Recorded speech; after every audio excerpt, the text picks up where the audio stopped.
It has been a week since we called for a community quarantine and in its enhanced form in Metro Manila and various parts of the zone. We in government continue to respond to the public needs, mobilize resources, and oversee developments. We are also addressing the COVID-19 pandemic challenges confronting our nation. First, let me reiterate my sincerest gratitude to all our courageous frontliners in this war, especially our healthcare workers, our doctors, nurses, medical technologists, and all other allied health professionals. Maraming salamat. Asahan niyo ang suporta ng inyong gobyerno. I am saddened by the news that the virus has claimed the lives of our doctors along the way. Lahat po sila ay bayani, and not only that, talagang bumilib ako. Bihira akong sumasaludo ng tao. Pero pa yung mga doktor natin, mga health workers na nadisgrasya, talagang saludo ako sa inyo. Wala na kayo dito sa mundong ito, pero gano'n na lang ang pagtingin ko sa inyo.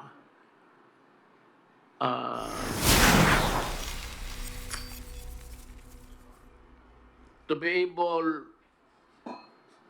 able officials and staff of the Interagency Task Force on Emerging Infectious Diseases, thank you for staying on top of the situation. To the brave men and women of the Armed Forces of the Philippines and the Philippine National Police, thank you as well for ensuring peace and order in these trying times. I also thank the rest of the frontliners to ensure that the basic services are provided to our people, from those manning various government agencies, groceries, banks, food, establishments, and delivery services, among others. Maraming salamat po. To the gracious members of the private sector who are foregoing profit to alleviate the suffering of our people, to the valiant volunteers who are bravely supplementing our frontliners, to the noble civil society organizations who are working tirelessly in calling for donations and performing charity work, thank you very much for your kindness, compassion, and generosity. I especially thank Congress for granting the Executive Department with the special powers through the Bayanihan to head as one act, to the Bayanihan to heal as one act, to effectively respond to the challenges caused by the COVID-19 global pandemic. I particularly thank Senate President Vicente Sotto III and the House Speaker Alan Peter Cayetano for the strong and decisive leadership you have demonstrated in shepherding this measure to fruition during this critical time in our national history. To the members of both houses of Congress who sponsored and voted for this measure, I express my sincerest gratitude to all of you for granting our most urgent requests. Finally, the Executive Department can move, decide, and act freely for the best interest of the Filipino people during this health crisis. The Department of National Defense and the Department of Interior and Local Government, along with the Armed Forces of the Philippines and the Philippine National Police, are now ramping up the implementation of the National Action Plan, or NAP, as we speak to reinforce the efforts of the Department of Health in containing COVID-19. Alam mo, tatlo lang yun sila. Department of National Defense, Department of Health, Department of yung kay Rolly, DSWD, and the DILG. One of the most important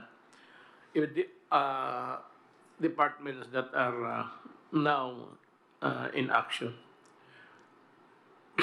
Reports on our progress of the National Action Plan will be given regularly by the Secretary of National Defense, serving as the National Action Plan Chair, with the Secretary of Interior and Local Government as Vice Chair. To the Filipino people, rest assured that your entire government is working hand in hand to safeguard your health, safety, and well-being in the face of threat posed by COVID-19. We will address all the different issues brought about by this pandemic, as well as to ensure the protection of all our people, especially those who are serving in the front lines. Supplies of food, water, and other essentials will be provided to you throughout this ordeal. Financial assistance will also be extended, especially to those in the margins and the vulnerable groups. Halos lahat ho makatanggap. Ay, hindi naman lahat yung kagaya ni Bongo. Hindi naman niya tanggapin yan.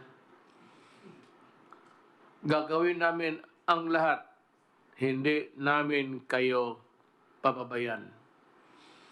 I now call on every Filipino to participate in this war by following the guidelines and set the national government and your local officials. Nothing is more important than your cooperation.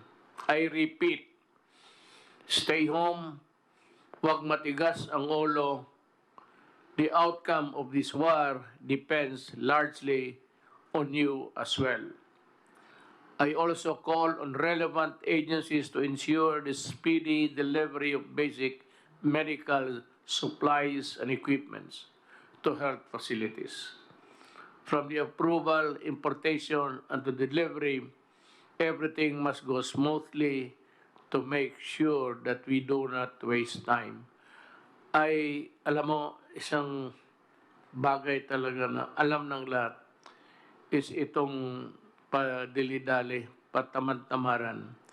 Kailangan pagpasok ng papel, process mo kaagad, ilinya mo yung, you line up the tables where the papers should go, one after the other, para madali. Cut red tapes. I do not want red tapes.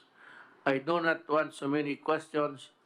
Pagka sinertify ng isang government employee, I said, do not commit the mistake and we will all be happy and comfortable. Huwag ninyong, kung gusto niyo magloko, huwag ninyo itong panahon na ito. To my fellow public servants, let us set aside our differences and work in solidarity to overcome this pandemic. We only have one common enemy, and that is COVID-19. Our transparency, integrity, accountability, and responsiveness are needed, and I expect all of you to exercise all these in safeguarding our fellow Filipinos. As President, I assure the public that the government will be on top of this situation at all times. We will not leave anyone behind. Sabay-sabay natin labanan ang COVID-19 para sa kabutihan ng lahat. I ask the entire country for your patience, understanding, and utmost cooperation.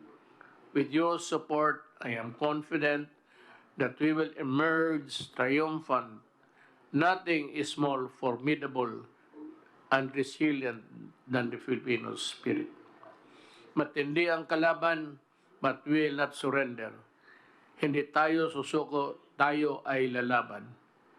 Yes, things will not be easy. And we Filipinos are tough. Mas malakas ang Pilipino sa anumang hamon. Now we all must do what we can and must para sa ating bayan.